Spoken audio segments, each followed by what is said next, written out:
Mayan Soebraan hier in Polokwane. Het is goed om hier te wezen. Ik is hier om een boodschap van hoop te brengen voor die mensen in Polokwane. Mijn eerste Afrikaans boek is genoemd Boermakaplan, maar je hebt in Indië nodig om dit te verkopen. En mensen vragen voor mij, wat is de boodschap dat je verkoopt? En ik zeg voor hen, ik verkoop een boodschap van hoop.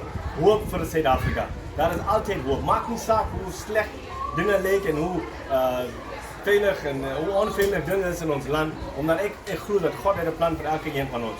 En toen ik bij die Leeuws was, ik was die mental coach bij die Leeuws in 2013, ik heb voor hen gezegd dat het maakt niet uit, misschien als je in de moeilijkheid is, Afrikaanse mensen zeggen dat je in de tomatiestraat belandt, maar moet niet bekommerd wezen, omdat onze Indiër mensen ook bij van tomaties om curry te maken. Zo wacht daar, ons zal ook gaan halen en een paar tomaties heeft te vat worden. En die ding is dat, voor mij is om voor mensen te herinneren, dat God is niet klaar met Zuid-Afrika niet. En God is niet klaar met elke een van ons. Omdat, misschien is daar moeilijkheid, misschien hebben mensen jou zeer gemaakt. Voor mij, mijn getuigenis gaan over mijn bezigheid. Ik heb mijn bezigheid verloren in de jaar 2000, al mijn geld, alles verloren.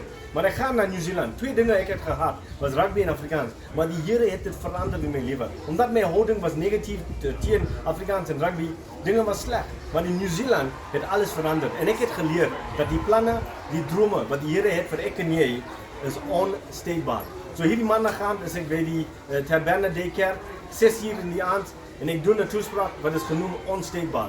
En die naam van onsteekbaar, ik heb gekregen van die story van Jozef.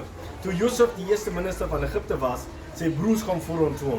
Diezelfde broers wat hem in die put gegooid heeft, als een slaaf verkoop aan die Egyptenaars. En hulle wil weten, hoe is dit mogelijk? Dat jouw dromen en die plannen wat de Heer heeft voor jou, is niet geëindigd nie. En Jozef heeft verantwoord met die vers in Genesis 50:20. Jullie hebben een slechte ding over mij gedaan, maar die Heer heeft het veranderd tot goed.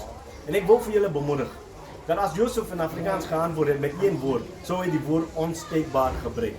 Onsteekbaar omdat die plannen, die dromen, wat die Heer heeft voor ik en jij, is onsteekbaar. Niemand, die omstandigheden, niks kan dit stoppen. Dus ik zie niet om jullie te zien, maandag gaan, bij die Taberna Daycare, 6 uur in die jaar.